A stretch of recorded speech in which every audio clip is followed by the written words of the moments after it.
I wisely started with a map. This was J.R.R. Tolkien's reply when asked about his process of writing The Hobbit. He goes on to talk about how difficult and tedious it would have been for him to try to derive the map from the story if he had written the story first. So that's what we're going to talk about today, is your map. Greetings, users of the World Wide Web. My name is Joe. Some people call me the Nemean Beard. And for me, this is one of the great romances of being a dungeon master and a designer and a world builder, is the map. I remember discovering a map of the Hyborian Age in a magazine, of the Savage Sword of Conan, and then I tried to recreate that on my wall in Sharpie and colored pencil and crayon. My parents were not happy with me. I still get super excited when I find a map, and that's one of the first things I do when I discover something new in the fantasy genre, whether it's a movie, a show, or a book, or even a podcast, an actual play podcast. I'll see if they have a map. I enjoy that, and I love soaking in the world and looking at the map and thinking, what's in the empty spaces and what's this mean? I remember early on, I might have been late teens, early 20s, Dragon Magazine or Dungeon Magazine, one of the two, they released poster size maps of the Forgotten Realms, and man, they had everything labeled. They had dungeons labeled, stuff I hadn't even heard of, areas I hadn't read any books about or anything. But let's not tarry about my love for maps. One of the things about today's video is I want to make sure that people don't feel like they have to have artistic skill or have access to a mapping program of some sort, or even Photoshop. So really all you need is a piece of paper. You can use regular lined paper like you would for taking notes or school. You can use a legal pad, you can use computer paper, you can use whatever. Now, as a confession, this is the fourth time I am recording this video. The first two I managed to corrupt the video file in the editing process somehow, and I couldn't make that work. And then the last time I had the bright idea, I was like, well, I'll just record in Photoshop me doing the things live, and my screen recorder didn't work. So I just thought, hey, I'm gonna show this on index cards and show you kind of how each section works. And then I have provided, well, in the show notes down below, there'll be a link to a Google Doc that gives each section and then kind of a final version of that, enough for you to get going and make a map. Like I said, I'm using index cards. You can use computer paper, you can use graph paper, or if you can find it, hex paper. I suggest just to start small on a normal size piece of paper. I know the tendency is to want to go huge, but it's okay to start small. So let's talk about our first area. You want to determine the borders of your map, whether that's a coastline. You think in terms of natural features, and maybe even some unnatural ones, like Hadrian's Wall or the Great Wall of China is a great example. But mountains, rivers, coastlines, oceans, that sort of thing that form natural borders. So let's talk about coastlines first. I would just rough in your area of your coastline. Now also, when I draw a map, I tend to try to leave two sides of it off of the page, so to speak. That way I can fill in something later. Now you don't have to do that. That's just a preference for me. And for me, again, this is just something I've done for so long. It's natural. I always assume that you know, the top of the page is north, the bottom south, etc. I always assume that the sun is sort of sitting at a setting 45-degree angle, and my areas that go off the map are always to the north and the west. I don't know why that is or how I developed that particular technique, but that's kind of just the way I do it. So if you notice a trend that way, thinking that way. But I like to do that because I think it's important, especially as you're world building, not to try to have everything hemmed in, and you don't want all the spaces of the map filled in necessarily. You want to leave yourself some wiggle room and room for wonder and things like that. And later, as you have cool ideas, you can kind of space things out, move things, and that gives you kind of the space to do that. So whichever two sides you feel, I should say this, I feel it makes the most sense, to me at least, to have two congruent sides. So you would have like the north and west, or the top and left, the top and right, the north and east, the bottom, so on and so forth, of that kind of not filled in. Like if you think of George R.R. Martin's saga of Song of Ice and Fire, we get Westeros mostly. There's some areas up in the top that we don't really get in the far north. And then we get down to Dorne, and then we get a little bit into Essos, but there's like tons, like Ashai and the Shadowlands, and the whatever, the Jeweled Empire, the Empire, Great Empire of the Dawn, or something like that, that we don't really see ever, especially if you've just watched the show on HBO. Even Tolkien's map, you basically get the northeast portion of that. There's, he alludes to other lands out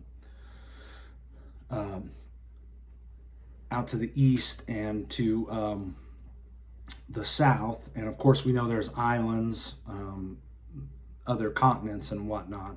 And all that's okay. You don't have to fill all that in. But those are just a couple of examples. So coastlines, you're just I'm gonna try to get this to focus on that. Yep. Now I would start in pencil. I would do this in pencil, get a shape that you like. And then you do this in pencil, and you want a mixture of smooth and sort of jagged lines. And once you get that, then I would ink it. I actually like the Sharpie fine tip markers, and then you can put these wave lines. So this shows me this is the water crashing onto the shore here.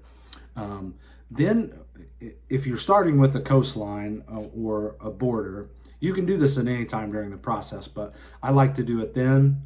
If I'm just doing a map of the coastline, and then I take a picture of it, and then I can replicate that. I can print that out, or I can put that in a program, and I can make different kinds of maps, political maps, topography, if I want to do something like that. I've seen people, do temperature, political borders, military. They divide the lands up by culture, or lots of different things, factions, religion, things like that. And so just, I'll show you that one more time. And of course it'll be in the Google Doc. Just a nice shape, and then something to denote your water. You can also use straight lines off there. That's fine too. Whatever, as long as you know what it is, that's okay. Now that we have our coastline, it makes the most sense to me to do mountain ranges. And so what we're going to do is we're going to make, see if I can get that to focus, a caret, which is, it's a kind of a grammatical symbol, or an arrow that doesn't have a bottom filled in, and then just a line, and then you'll end that line with another caret, and that shows your mountain line and your ridge line, so to speak. And then if you want like a derivative or something like that, you can do that. Now, mountains tend to form in lines or kind of cluster. Um, and Also, if you have a named mountain or solitary mountain, you can use a triangle. Um, and I always fill it in, and then I can sort of denote that peak. Um, Now, so we start with coastline, mountains, um, and then hills make the next sense to me. Now, hills are strange on the map part of it because you assume that there's always hills kind of leading up to the mountains most of the time, not every time, but I would focus on specific ranges that you feel is important. Um, Again, we're not designing a video game or anything like that. Your map, while interactive, it's not necessarily, it doesn't always have to have a super amount of realism in it. There's some give and take in your map. Even if you go so far as to make a detailed hex map, there's still some abstractness in that. So we're going to do hills much the same way. We're just going to make a hump, and then we're going to make a line. That's kind of the main line. And then we're going to cap that off. And then we've got some derivatives and whatnot, and just a line and another hump. And then you've got some hills. Let's do rivers next. Now, just a word of caution, rivers can really clutter your map up, mostly because they just look like lines on your map. And the way rivers work is they look a lot like branches or roots. There's kind of one main straight, or not straight, that's a bad descriptor. There's one main channel, and then there's lots of derivatives running into it, branching off of it, so on and so forth. You don't want to do that because that'll really clutter your map up. Just stick to your main things, and also think of your map in terms of you're just making an area map. If you were to zoom in, some more of these things would kind of appear, but you don't always have to do that right out of the gate. So you want sort of a main channel, and then you might have a river meet, you might have a place break off, and so it'll look something like this. Now your rivers will kind of wind and wander a little bit. Just a couple things of note. Rivers never run back on themselves. They don't do that. And then rivers don't cross. They don't really cross. They meet and they join. It might break up later, but that's not really a thing. And so, kind of think of it like a trunk and branches and so on and so not. A couple other things about rivers. Of course, they always run to the low point, and they're always trying to get to sea level. So unless there's a point that's super below sea level, that'll tend to fill up, maybe make a lake, and then it'll move on. Or maybe if it hits a long strip of flat land, it'll kind of peter out a little bit. It might break apart. Where two rivers meet, there's usually a sort of an excess of water, so to speak. That's a great place for a wetland. There's been this thing going around on Instagram and Twitter about the differences between the wetlands, the bog, fen, marsh, and swamp, and it has to do with where they are, what kind of ecosystem they sort of support. And I didn't know this until I saw that thing. I guess you'd call it a meme. Although I tend to think of memes as funny and opposed to what they were meant for, which was kind of advertisements when they first came out 40 years ago, 50 years ago, who knows.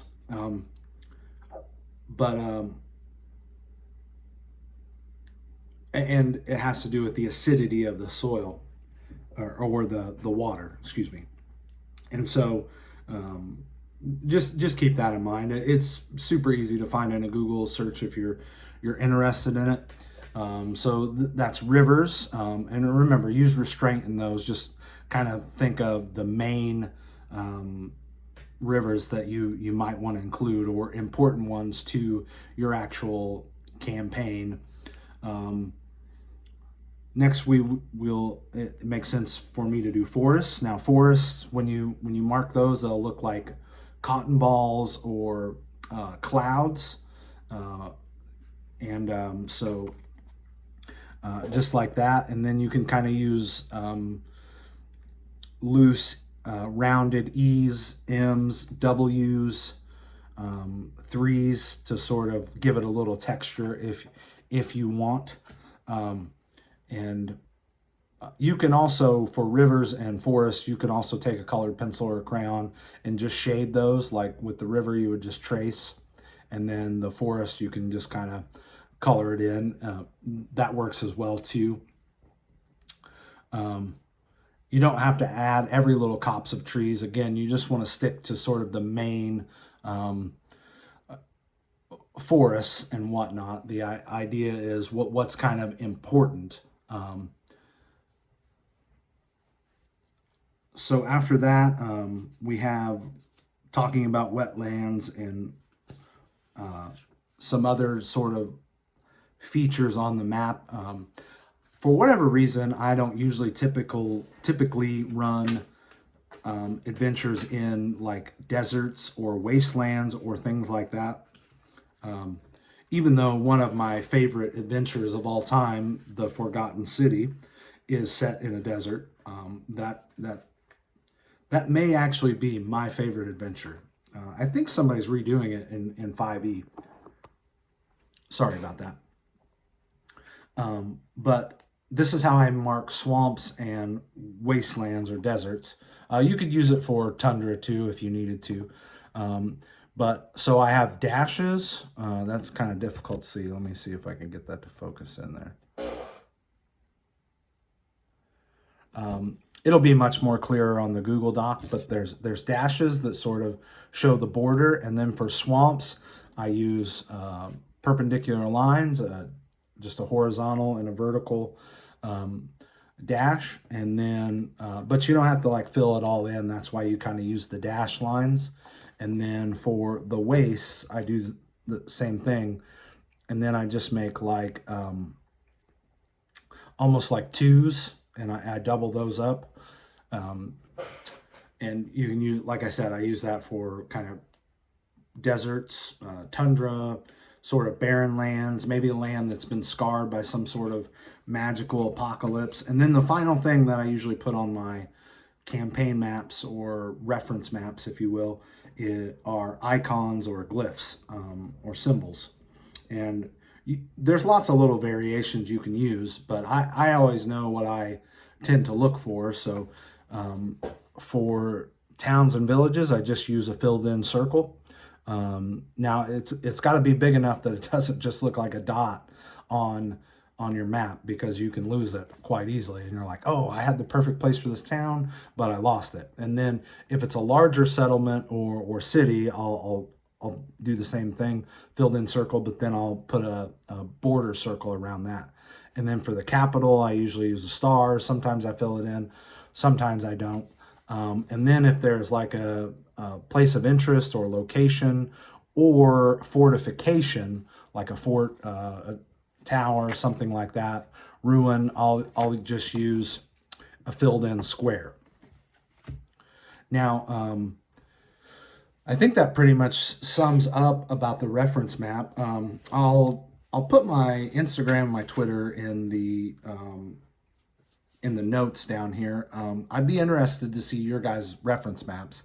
And then you can always at me on IG or Twitter, and I'll be happy to help you any way I can. And then make sure you look at the Google Doc too if you've got questions. It's probably the easiest thing. So that was the map, making a reference map, and that's important. But remember, it's an abstract tool.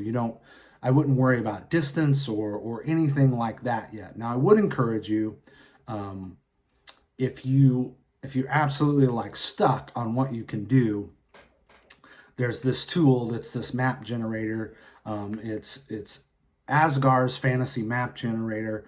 It actually makes a world, but you know, you can take what you want, and then it's got different layers you can pop up, topography, political.